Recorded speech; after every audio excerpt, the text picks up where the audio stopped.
Chers compatriotes, mesdames et messieurs, le conflit armé en République démocratique du Congo est caractérisé par sa forte dimension internationale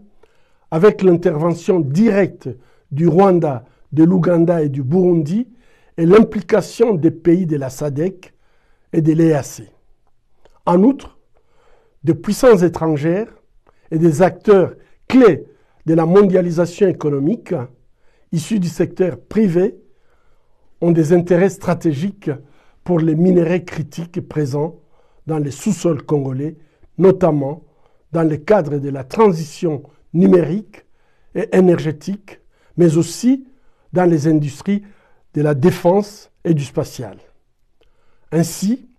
les efforts à déployer pour parvenir à une solution durable à la grave crise multidimensionnelle que traverse la République démocratique du Congo devront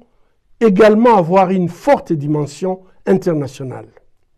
Toute tentative de réduire le conflit en cours dans l'est de la République démocratique du Congo à un conflit interne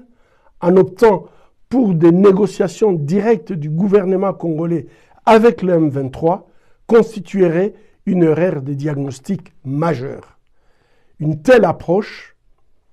menée en l'absence d'une conférence internationale pour la paix en République démocratique du Congo, visant à galvaniser une volonté politique forte au niveau national, régional et international, pourrait s'apparenter soit à une méconnaissance des réalités des dynamiques existantes sur le terrain, soit à une trahison de la patrie.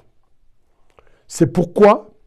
nous appelons à la tenue d'une conférence internationale pour la paix en République démocratique du Congo, qui aurait pour objectif de revitaliser l'accord cadre d'Addis Abeba et de créer une plateforme de haut niveau visant à faciliter un dialogue constructif et à la hauteur des défis actuels.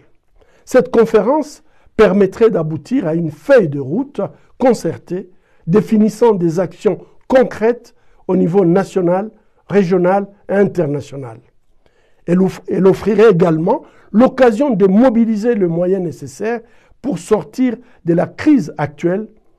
et jeter les bases d'un projet de paix durable en République démocratique du Congo dans le cadre du pacte social pour la paix promis sous l'égide de la CENCO et de l'ECC. De plus, les différents mécanismes de suivi de l'accord cadre d'Addis Abeba une mise en œuvre effective et de bonne foi des engagements de toutes les parties devront être revitalisés avec le soutien des pays et des institutions partenaires de la RDC, notamment les co-garants de l'accord cadre d'Addis Abeba. Dans l'intervalle,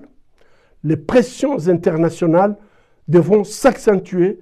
pour veiller à faire respecter les prescrits de la résolution 2773 du Conseil de sécurité des Nations Unies qui exhorte les parties à un cessez-le-feu immédiat et inconditionnel et demande à la force de défense rwandaise de cesser de soutenir le M23 et de se retirer immédiatement du territoire de la République démocratique du Congo, et ceci sans condition préalable. Cette résolution est une avancée significative pour la paix en République démocratique du Congo et devrait jouir d'une préséance dans toute tractation diplomatique. Dialoguer sous la menace des armes reviendrait à institutionnaliser la loi du plus fort et à conférer une légitimité à l'agression et à l'occupation illégale. Une fois ce cadre international solidifié et les différentes